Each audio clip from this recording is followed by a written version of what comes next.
पूर्णज्ञं परमार्थमार्गवरदं सर्वज्ञपीठासनं संसारार्णवरारकं यतिवरं तत्त्वार्थसिद्धिप्रदं पारिव्राज्यशिरोमणिं श्रितपरं देवी कटाक्षान्वितं श्रीमच्शङ्करमाश्रितेस्तवरदं सर्वावतारं श्रये। श्रीमच्शङ्करमाश्रितेस्तवरदं सर्वावतारं श्रये। श्रुतिस्मृतिपुराणानाम् आलयं करुणालयं श्रुतिस्मृतिपुराणानाम् आलयं करुणालयं नमामि भगवत्पादशङ्करम् नमामि भगवत्पादशङ्करं लोकशङ्करं లోకశంకరం. శ్రీ గురుభ్యో నమః. శ్రీ శ్రవణ ఛానల్కి శ్రోతలందరికీ కూడాను మరొకసారి స్వాగతం. ఈరోజు మనం 234, 35, 36 శ్లోకాల్ని వినబోతున్నాం అన్నమాట. ముందుగా 234వ శ్లోకాన్ని వినేద్దాం. సత్యం యది స్యాత్ జగదేతదాత్మనో అనంతత్వహానిర్నిగమా ప్రమాణతా అసత్యవాదిత్వమపీషితు స్యాత్ నైతత్రయం సాధుహితం మహాత్మనా. ఇప్పుడు దీని ప్రతిపదార్థాన్ని విందాం. ఏతత్ ఈ జగత్ జగత్ సత్యం స్యాద్యది సత్యమైనచో ఆత్మనః ఆత్మ యొక్క అనంతత్వ హాని అనంతత్వమునకు హానియు నిగమ ప్రమాణత వేదానికి అప్రమాణ్యమును ఇషితుహు ఈశ్వరునికి అసత్యవాదిత్వమపి అసత్యమును పలుకుటయను దోషమును స్యాత్ సంభవిస్తుంది. మహాత్మానం మహాత్ములకు ఏతత్ ఈ త్రయం మూడును సాధుహితం పరమహితమైనవి నా కాదు అంటున్నారు ఇక్కడ. మరి దీని తాత్పర్యం ఏమిటో మనం చూద్దాం. ఈ జగత్తు సత్యం అని కనుక ఉంటే ఆత్మ యొక్క అనంతత్వంలో దోషం వస్తుంది. పైగా శృతి కూడా అప్రమాణికం అవుతుంది. గీతోపదేశకుడైన శ్రీకృష్ణ పరమాత్మ అసత్యవాది అయిపోతాడు. ఈ మూడు కూడాను సత్పురుషులైన వారికి అంగీకారాలు కావు అంటున్నారు. మరి ఇది దేని గురించి చెప్తున్నారు అన్నది మనం ఇప్పుడు జాగ్రత్తగా గమనిద్దాం. ఈ జగత్తు బ్రహ్మానికి భిన్నమైన స్వతంత్ర సత్యంగా నిజంగా ఉంటే మూడు దోషాలు కలుగుతాయి. బ్రహ్మం అనంతం అనే సిద్ధాంతం భంగం అవుతుంది. వేదాలు అంటే నిగమాలు వాక్యాలు ప్రమాణాలు కావు. భగవంతుడు చెప్పిన ఉపదేశం భగవద్గీత కూడాను అసత్యమైపోతుంది. ఈ మూడు విషయాలు మహాత్ములు అంగీకరించలేనివి. అందువల్ల జగత్తు బ్రహ్మానికి భిన్నమైన స్వతంత్ర సత్యం కాదు అంటూ ఇక్కడ శంకరుల వారు చెప్తున్నారన్నమాట. ఇప్పటి వరకు ఆచార్యుల వారు మనకి ఏం చెప్పారు? జగత్తు బ్రహ్మానికి భిన్నం కాదని, నామరూపాలు మాత్రమే భిన్నంగా కనిపిస్తున్నాయని, శృతి కూడా అదే బోధిస్తోంది అంటూ మనకు చెప్పుకొచ్చారు కదా.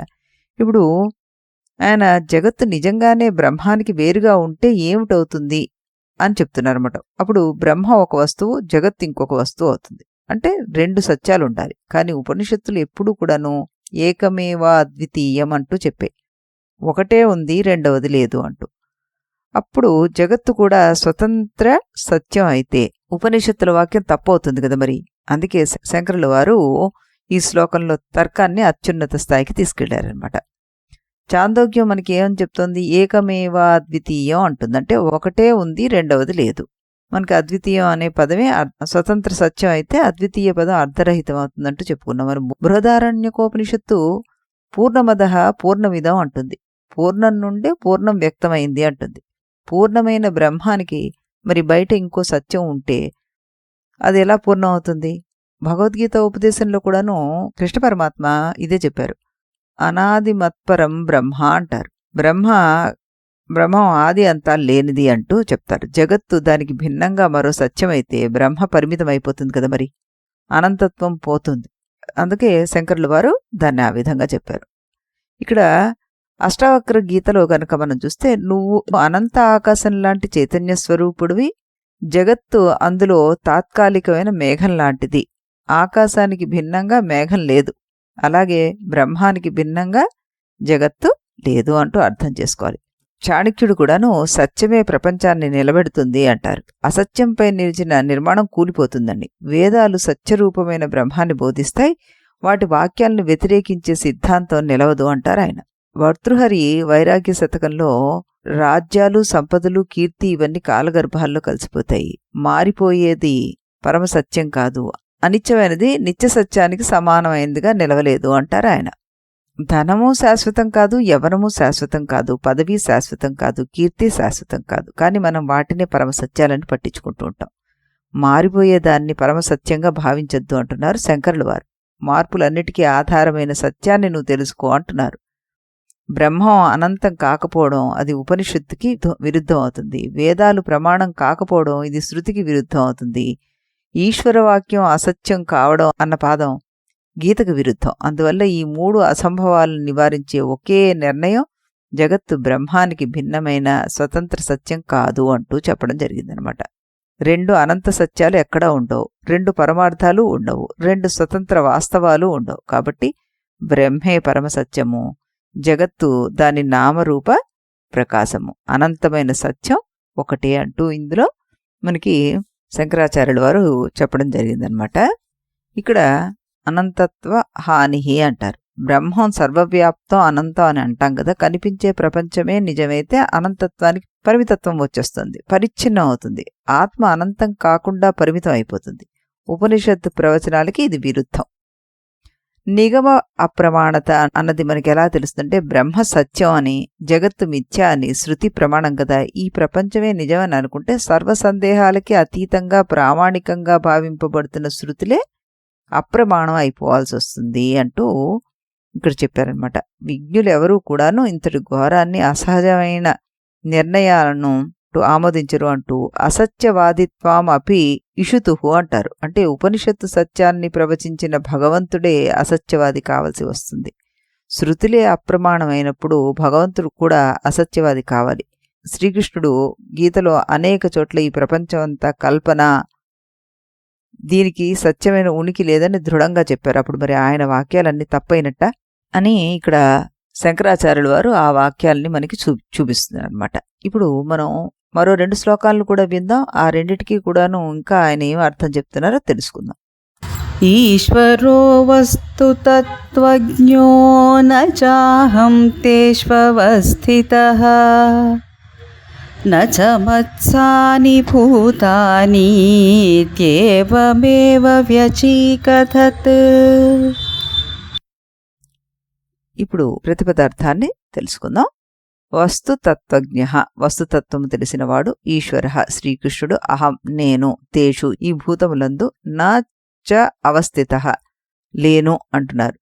భూతాని చ భూతములు కూడా, మత్స్థాని అన్నారు అంటే నాలోనున్నవి, నా కాదు, ఇత్యేవమేవ అని వ్యచీకతత్ అంటే చెప్పాను అని అర్థం వస్తుంది.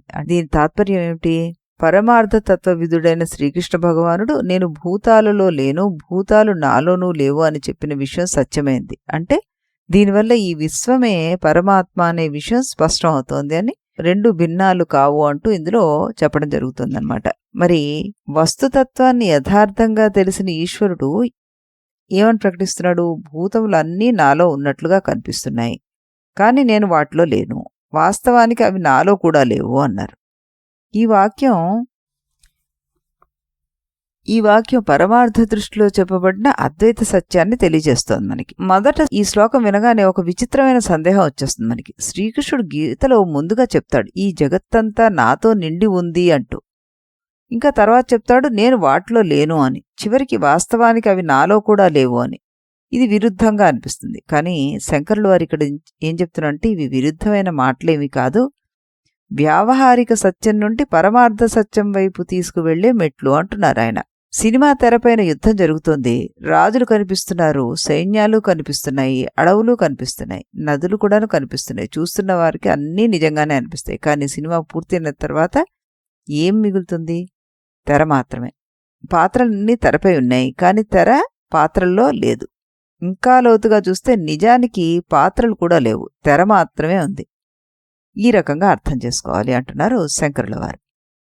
అశబ్దం, అస్పర్శం, అరూపం, అవ్యయం అంటుంది కఠోపనిషత్తు. పరమాత్మ శబ్దరహితుడు, రూపరహితుడు, అవ్యయుడు. రూపరహితుడైన ఆయనలో రూపాలు కనిపిస్తాయి, కానీ రూపాలు ఆయన్ని పరిమితం చెయ్యలేవు అంటూ అర్థం చేసుకోవాలి మనం. యథా సుదీప్తాత్ పావకాత్ విస్ఫులింగాహ అంటారు. ఎలా అగ్ని నుండి అనేక రవ్వలు వెలువడతాయో అలాగే సృష్టి ప్రత్యక్షం అవుతుంది. కానీ రవ్వలకు అగ్నికి వేరేనా ఉనికేమీ లేదు. నచమస్తాని భూతాని పశ్యమే యోగమైశ్వర్యం అంటారు గీతలో 9వ అధ్యాయంలో. భూతాలు నాలో ఉన్నట్లు కనిపిస్తాయి, కానీ పరమార్థంలో అవి నాలో లేవు అంటారు ఆయన. ఇది అద్వైత రహస్యం. రామకృష్ణ పరమహంస ఓసారి ఇలా చెప్తారు.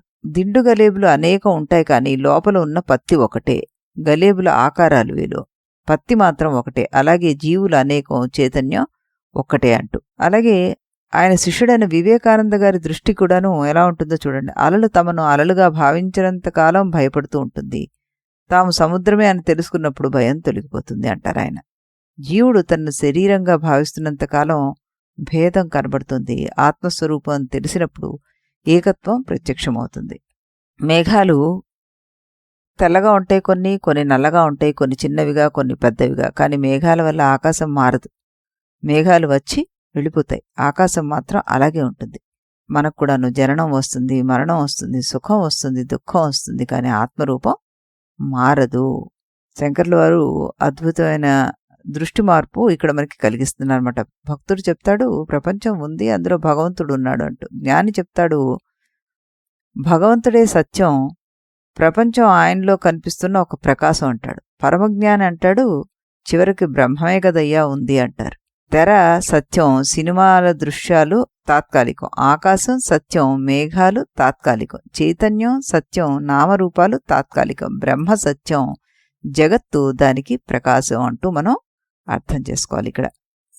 ఇప్పుడు మనం ఈ రోజుకి చివరి శ్లోకాన్ని కూడా వినేద్దాం మనం. యది సత్యం భవేద్విశ్వం సుషుప్తా ఉపలభ్యతాం యన్నోపలభ్యతే కించేదతో సత్స్వప్నవన్మృషా. ఇప్పుడు దీని ప్రతిపదార్థాన్ని చూద్దాం. విశ్వం ప్రపంచం సత్యం భవేద్యది సత్యమైనదైనట్లు అయితే సుషుప్త అవస్థయందు ఉపలభ్యతాం పొందబడుగాక యత్ ఏ కారణము వలన కించిత్ కొంచెమైనను జగత్స్వరూపము నోపలభ్యతే ప్రాప్తముగా లేదో అతః ఆ కారణం వల్ల అసత్ సత్యము కాని జగత్తు స్వప్నవత్ స్వప్నం వలె మృషా అబద్ధము అంటూ చెప్తున్నారన్నమాట. జగత్తే నిజమైతే సుషుప్తిలో కూడా కనబడాలి కదా, అక్కడ అసలు కనబడకపోవడంతో ఇది కూడా స్వప్నం వల్లే భ్రమ అని మాత్రమే తెలుస్తోంది అంటూ చెప్పడం జరిగిందనమాట. అంటే త్రికాలాల్లోనూ మార్పు చెందకుండా స్థిరంగా ఉండేది సత్యం అన్నది ఇక్కడ మనం రుజువు చేస్తున్నాం.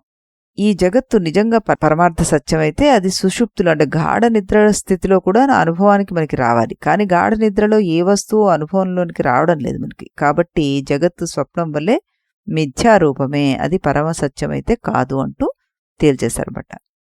ఈ శ్లోకంలో శంకరాచార్యుల వారు ఒక అత్యద్భుతమైన సున్నితమైన అనుభవాన్ని ఆధారంగా తీసుకొని మనకి ఈ అద్వైతాన్ని నిరూపిస్తున్నారు. మనకి ప్రతిరోజు 3 స్థితులు ఉంటాయి: జాగ్రత్త, స్వప్న, సుషుప్తి. జాగ్రత్తలో మేల్కొని ఉండే స్థితి, స్వప్నం అంటే కలలు కనే స్థితి, సుషుప్తి అంటే గాఢ నిద్ర స్థితి అన్నమాట. జాగ్రత్తలో ప్రపంచం కనిపిస్తుంది, స్వప్నంలో మరొక ప్రపంచం కనిపిస్తుంది. కానీ సుషుప్తిలో ఇల్లు లేదు, కుటుంబం లేదు, ధనం లేదు, శరీర భావం లేదు, ప్రపంచం లేదు. అయినా నిద్ర లేచిన తర్వాత మనం సుఖంగా ఉంది అంటూ ఉంటాం. అంటే ఈ సమయంలో కూడా నేను అనే సాక్షి ఉన్నాడు కాబట్టి మనం చెప్పగలుగుతున్నాం. ప్రపంచం కనిపించలేదు, కానీ చైతన్యం యొక్క మూలస్వరూపం నశించలేదు. అందువల్లే శంకరాచార్యులు వారు ప్రశ్నిస్తున్నారు, ప్రపంచం నిజంగా పరమసత్యమైతే గాఢ నిద్రలో కూడా కనిపించాలి కదా, మరి కనిపించడం లేదు, అందువల్ల ఇది పరమసత్యం కాదు అంటూ ఆయన చెప్పుకొచ్చారనమాట. మాండూక్యోపనిషత్తు సుషుప్తి స్థితిని మనకేమని చెప్తుంది? ప్రజ్ఞాన ఘన ఏవా అంటుంది. ఇక్కడ చైతన్య ఘనం మాత్రమే ఉంది, అక్కడ నామరూపాలు లేవు, ప్రపంచము లేదు, కానీ చైతన్య స్వరూపం ఉంది, అదే ఆత్మ. బృహదారణ్యక ఏమంటుంది? ఎత్రతూ సుప్తో నా కంచన కామం కామయతే అంటుంది. గాఢ నిద్రలో మనిషి ఏ విషయాన్ని అనుభవించడు అని. అది ప్రపంచం యొక్క అనిత్యతను సూచిస్తుంది మనకి. యా నిషా సర్వభూతానాం తస్యాం జాగర్తి సంయమీ అంటారు గీతలో 2వ అధ్యాయంలో 69వ శ్లోకంలో. సాధారణులకు రాత్రిలా ఉన్న సత్యంలో జ్ఞాని మేల్కొంటాడని ఊరికే అనలేదు మరి మహానుభావుడు. ఈ శ్లోకాన్ని అద్వైత దృష్టితో మనం గనక చూస్తే ప్రపంచం కనిపించని స్థితిలో కూడాను సాక్షి చైతన్యం ఉంది, జ్ఞాని దాన్నే గ్రహిస్తాడు అంటూ చాలా రహస్యాతి రహస్యంగా దాన్ని చెప్పారు మనకి కృష్ణ పరమాత్మ. ఒక నాటకం జరుగుతుంది, రాజు వస్తాడు, మంత్రి వస్తాడు, యుద్ధం జరుగుతుంది, ఆనందం విషాదం అన్నీ కనిపిస్తాయి. కానీ తెరపడిన తర్వాత పాత్రలన్నీ అంతరించిపోయాయి, నటులు మాత్రమే మిగులుతారు. అలాగే జాగ్రత్త స్వప్న స్థితుల్లో ప్రపంచం అనే నాటకం కనిపిస్తుంది, సుషుప్తిలో తెరపడుతుంది. అప్పుడు మిగిలేది సాక్షి చైతన్యం మాత్రమే. నిత్యమని అనుకున్నవన్నీ కూడాను క్షణభంగురాలు అంటుంది సుమతి శతకం. అదిగో అలాగే వెళ్తుంది ఇది కూడాను మనకి. విద్యారణ్య స్వామి వారు తన పంచదశి గ్రంథంలో సుషుప్తిని చాలా విశేషంగా విశ్లేషిస్తారు. ఆయన చెప్తారు, గాఢ నిద్రలో అసలు ప్రపంచం అనేదే ఉండదు, కానీ ప్రపంచం లేని దాని తర్వాత గుర్తుంచుకునే సాక్షి ఒకడు ఉంటాడు కదా, అతనే ఆత్మస్వరూపం అంటారు ఆయన. నిజమైనది ఎప్పుడూ ఉంటుంది అని మనం అర్థం చేసుకోవడం అనమాట. ఉదాహరణగానే మనం ఎన్నోసార్లు చెప్పుకుంటున్నటువంటి బంగారం ఆభరణం ముందు కూడాను ఉంది, ఆభరణం కరిగిపోయిన తర్వాత కూడా ఉంది. అందువల్ల బంగారమే సత్యం అనమాట. అలాగే జాగ్రత్త వచ్చింది, స్వప్నం వచ్చింది, సుషుప్తి వచ్చింది. ఈ 3 స్థితులను చూస్తున్నటువంటి అనుభవిస్తున్నటువంటి ఒక సాక్షి మాత్రం ఉన్నాడు, అది సత్యానికి సాక్షి అనమాట, అది ప్రపంచం కాదు అంటూ మనం ఇందులో అర్థం చేసుకోవచ్చు. ఈ రకంగా మనం ఈరోజు 3 శ్లోకాలని చెప్పుకోవడం జరిగింది. రేపు మరో 2 శ్లోకాలని చెప్పుకొని మనం ఈ ఏకత్వాన్ని శంకరుల వారు చెప్పిన తర్వాత మనకి బ్రహ్మ నిరూపణ ఏ విధంగా చేస్తారన్నది చూద్దాం. రేపు మనం మరో 2 శ్లోకాలను చెప్పుకొని ఎల్లుండి నుంచి బ్రహ్మ నిరూపణని చూద్దాం. అంతవరకు సెలవు. ఇది గురువాక్యం, ఇది గురువాక్యం, విధి వేదాంతం విదితారకమితి బ్రహ్మము. ఇది గురువాక్యం, విధి వేదాంతం విదితారకమితి బ్రహ్మము. ఇది మొదలిది నడుమిది తుది, తెలిసిన వాడేవాడుగా. ఇది మొదలిది నడుమిది తుది, తెలిసిన వాడేవాడుగా. ఇది గురువాక్యం, విధి వేదాంతం విదితారకమితి బ్రహ్మము. ఇది గురువాక్యం.